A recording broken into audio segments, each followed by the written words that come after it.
Kasaysayan ng Reyna Mercedes Isabela in-explore ng ilang kapuso artists. Silipin sa report.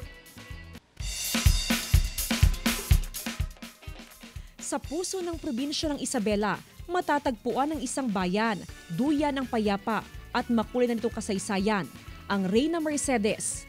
Ang bayang ito ay may alindog na perfect sa mga gustong maka-experience ng kagandahan ng buhay probinsya.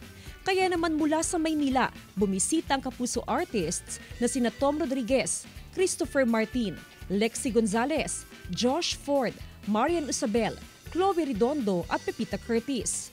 Mga kapuso, alam nyo ba dating isang baryo ng Kawayan City ang Reyna Mercedes at naging isang ganap itong bayan noong taong 1886? Nagpapalit-palit ng pangalan ng bayan na tinawag munang Abag, Calanusian at Calering bago pinangalan ng Reyna Mercedes ni Padre Pedro Jimenez. Pinangalanan nitong Reyna Mercedes bilang pagpupugay kay Queen Mercedes na unang asawa ng nooy hari ng Spain na si King Alfonso XII. Pagsasakang pangunahing kabuhayan sa Reyna Mercedes.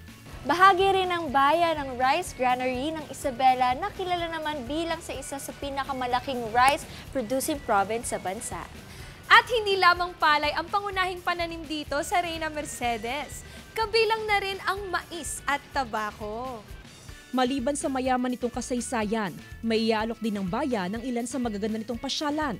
Taong 2022 nang buksan sa bayan ang isang hardin na may lawak na 4.8 hectares. Matatagpuan dito ang libo-libo variety ng bougainvillea, kabila na ang century-old bougainvillea na nasa 104 years na ang tanda. Naging inspirasyon ng bayan ang pasyalang ito para sa makulay at makahulugang pagdiriwang na nagtatampok ng kanilang pagkakaisa, ang Masetas Festival. Ang salitang masetas ay hango sa salitang ibanag na nangangahulugang mga halaman at bulaklak. Taon-taon ipinagdiriwang ng bayan ng Masetas Festival, tampok ang iba't ibang aktibidad na nagpapakita rin ng pagmamahal sa kalikasan. Sinulit ng kapuso artists ang kapistahan upang pasayahin ang mga taga Reyna Mercedes sa isang masayang kapuso fiesta. Umpisa pa lang ng palabas, more tawa, more saya na ang hatid ni kapuso comedian Pepita Curtis.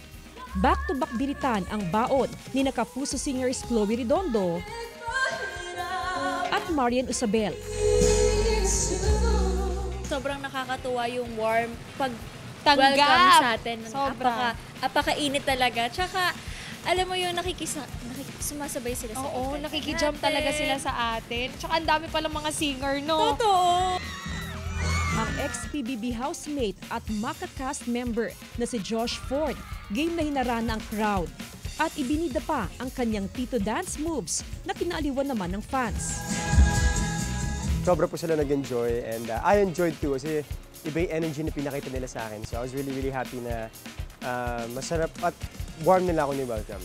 Habang mainit, tinanggap ang cast ng upcoming kapuso serye na Cruz vs. Cruz na sina Lexi Gonzalez at Christopher Martin na sinalubong ng matamis ng ngiti mula sa crowd.